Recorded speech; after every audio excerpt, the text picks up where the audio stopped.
आपके ख्याल में एक कारकुन का पार्टी पॉलिसी से अलग जाकर किसी चीज़ के ऊपर स्टैंड लेना ऑब्वियसली इसके लिए बड़ी हिम्मत चाहिए होती है। तो पहले तो सर ये फरमाएगा कि आप अभी भी अपने आप को पीटीआई का हिस्सा समझते हैं या पीटीआई से अलग खड़े होकर इनफरादी हैसियत में ये सारी जो कानूनी जंग है वो लड़ना चाह रहे थे, जो असूली मौक़िफ़ के ऊपर जो भी आपके मुतालबात थे? जी, बहुत शुक्रिया। देखिए, मैं पीटीआई का हिस्सा था, हूँ और इंशाअल्लाह रहूँगा।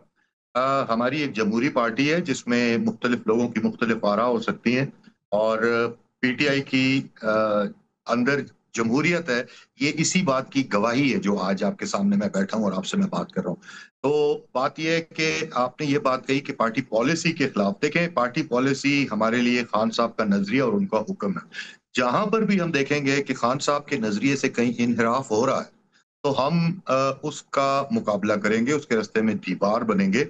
ये बात किसी सूरत हमें काबिल कबूल नहीं है कि आप कुछ सरमायादार ताकतवरों के इशारों पर बंद कमरों में बैठकर आपस में गठजोड़ करें, बंदरबांट करें और वो भी उन लोगों के साथ जिन लोगों से खान साहब बात तक करना गवारा नहीं करते। आप उनके साथ सीट एडजस्टमेंट कैसे कर रहे थे? तो ये असूल पे मबनी एक मौक़िफ़ है और मैं पहले भी इस पे कायम था, अब भी इस पे कायम हूँ और आइंदा भी मेरा यही मौक़िफ़ रहेगा। अच्छा, ये फरमाइएगा कि आप जिन लोगों का हवाला दे रहे हैं, आप समझते हैं कि वो लोग पाकिस्तान तहरीक-ए-इंसाफ का हिस्सा हैं या वो जो दूसरी जमातें जिनके साथ सीट एडजस्टमेंट हो रही है, आप उनका हवाला दे रहे हैं? क्योंकि ये जो आइडिया था ये बेसिकली तो मेरा ख्याल है जो अपोजिशन लीडर थे केपी के, उन्होंने फ्लोट किया था कि एक म्यूचुअल अंडरस्टैंडिंग से हम कुछ सीटें हम रख लेते हैं, कुछ सीटें आप रख लें, बजाय इसके कि हॉर्स ट्रेडिंग हो या पैसों से वोट खरीदे जाएँ। तो इस चीज़ के या इस तासुर को रद्द करने के लिए ये आइडिया फ्लोट हुआ था, जिसको फिर पीटीआई ने भी अप्रिशिएट किया था। तो आप पीटीआई से बाहर के लोगों की निशानदेही कर रहे हैं या पीटीआई के अंदर के लोगों की निशानदेही कर रहे हैं? देखें जी, ताली तो एक हाथ से नहीं बजती है, दोनों हाथ होते हैं, 2 हाथ इन्वॉल्व होंगे तो कोई डील होगी ना। हुँ। तो मैं तो इस डील के खिलाफ हूँ। अगर आपको लगता है कि आपके अंदर ऐसी बेज़मीर काली भेड़ें मौजूद हैं, जो हर वक़्त अपनी कीमत अपना ज़मीर का सौदा कर सकते हैं, तो आप उन्हें एक्सपोज़ होने दें ना। किस चीज़ का खौफ है आपको? किस चीज़ का खौफ है? एक आध सीट ऊपर-नीचे हो जाएगी, लेकिन आपको पता तो चलेगा कि आपकी पीठ में कौन खंजर जो है तो घोंप रहा है। हर पार्टी को इस पे असूली मौक़िफ़ लेना चाहिए था। हुँ। सही कह रहे हैं। अच्छा, अब ये जो कुछ भी गंडापुर साहब ने किया, उन्होंने बाकी जो आपके साथ साथी थे 3-4 उनसे बातचीत की, वो पीछे हट गए उस मौक़िफ़ से, यानी कि वो कंटेस्ट उन्होंने नहीं किया, लेकिन आप फिर भी अपनी जगह पर बदस्तूर आपने कहा कि मैं कंटेस्ट करूँगा और आपने किया भी।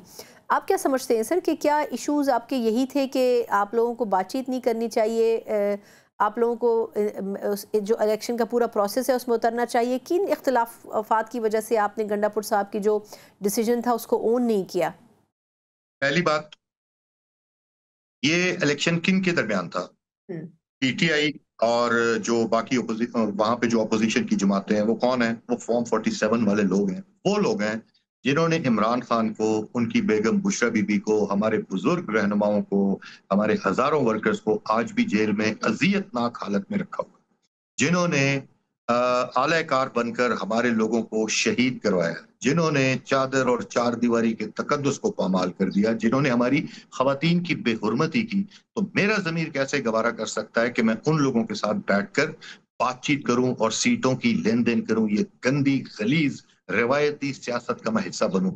कैसे? हम तो इस सिस्टम को चेंज करने आए थे। हम खुद उस सिस्टम के हम हिस्सा बन के जो है तो उसी को आगे चलाते रहे। ये चीज़ काबिल कबूल एक पहली वजह। खान साहब उनसे हाथ तक मिलाना गवारा नहीं करते। हम उनके साथ सीट एडजस्टमेंट करें। दूसरी बात, आप कभी भी ये नहीं कर सकते कि आप पाकिस्तान के आम लोगों को उनको आप भेड़-बकरियों की तरह हाँकते रहें और चंद सरमायादार बंद कमरों में बैठ के आपस के फैसले करें। ये जमहूरियत नहीं है। हुँ। हम भेड़-बकरियाँ नहीं हैं, हम आज़ाद इंसान हैं और हम अपने फैसलों में आज़ाद हैं। हुँ। आएगा कि मुराद सईद साहब, फैसल जावेद भी और मिर्ज़ा अफरीदी साहब, इस किस्म के जो लोग हैं वो पीटीआई के टिकट के ऊपर सेनेटर बन गए हैं।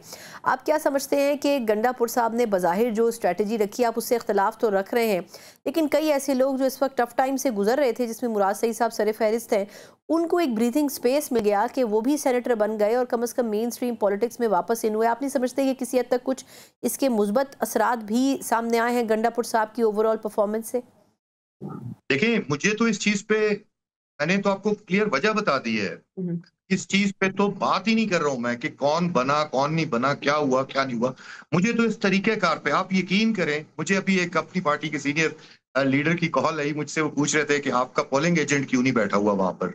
ठीक हुँ, है, तो मैंने उससे कहा कि मैंने किसी को कहा ही नहीं है कि मुझे पोलिंग एजेंट चाहिए या मुझे वोट चाहिए। मैं इलेक्शन लड़ने के लिए नहीं था यहाँ पर, मैं इस असूल पे था, मैं इसलिए विथड्रॉ नहीं कर रहा था कि इलेक्शन होना चाहिए। अगर मैं विथड्रॉ कर जाता तो इलेक्शन ना होता। हुँ, वो इंतहाई गलत बात थी जो नहीं होनी चाहिए थी। हुँ, मुझे अपना मकसद में मैंने अपना मकसद अचीव किया। हुँ, बाकी मुझे और चीज़ किसी चीज़ की वो नहीं है। बिल्कुल बहुत अच्छी बात है और खुशी की बात है कि हमारे पार्टी के जो लॉयल लोग हैं वो मुंतखब हुए हैं, उन हुँ। सबको मुबारकबाद और ये बहुत अच्छी बात है। बिल्कुल।